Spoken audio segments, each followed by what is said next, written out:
Section 1. Taking the reins of government. This section argues for the president to fill his government with political appointees, arguing that Trump failed to fill enough appointees when he was president. Empowering political appointees across the administration is crucial to a president's success. State the authors. So is removal of any persons not loyal to the conservative cause. The next administration must not cede such authority to nonpartisan experts who pursue their own ends while engaging in groupthink, insulated from American voters. States Project 2025. Chapter 1. White House Office. Author Rick Dearborn, former Deputy Chief of Staff for President Trump, White House Chief of Staff for Legislative, Intergovernmental Affairs and Implementation. With noted input from Edwin Meese III, Donald Devine, Ambassador Andrew Bremberg, and Jonathan Bronitzky. Dearborn focuses on the critical role of a Chief of Staff who is tasked with managing both the staff of the White House Office, and the Executive Office of the President.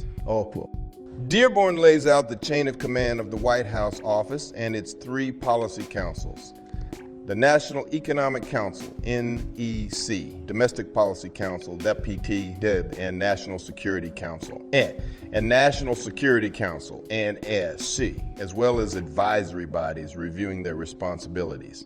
Dearborn stresses the importance of assuring these positions reflects the president's agenda. In this case, Project 2025's political agenda.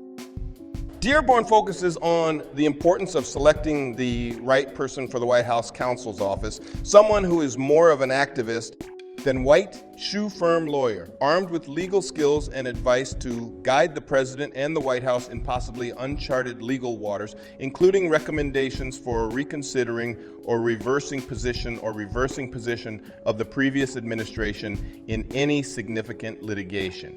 He writes, he favors a possible change of the present system to allow outside legal firms to provide help to the White House and president beyond the current closed decision-making channel between the White House counsel and Attorney General or Deputy Attorney.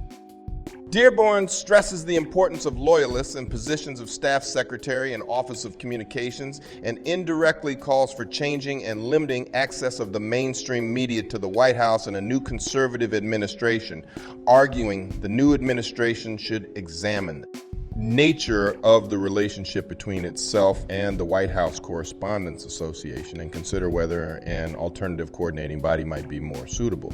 Under Trump, conservative media outlets were often privileged over mainstream ones at White House press conferences.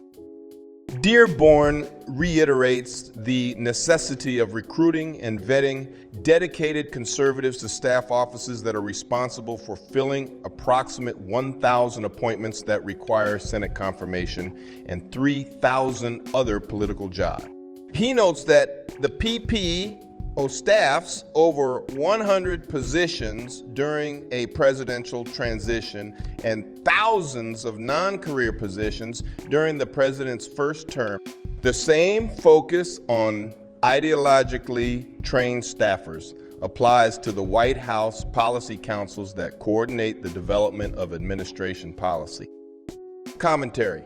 In Chapter 1, Dearborn makes clearer how a new administration would legally pursue the expansion of the presidency, a step toward autocracy by selecting an experienced conservative activist, White House counsel backed by a legal team, and changing current chains of command and channels of communication to allow non-governmental conservative legal advisors to shape the administration's legal defense.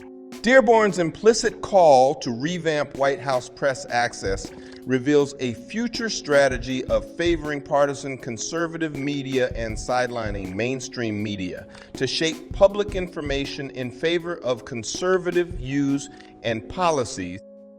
Chapter 1. Key points. Put an activist conservative White House counsel in place. Invite outside conservative legal advice to White House office. Consider limiting mainstream press access to the White House.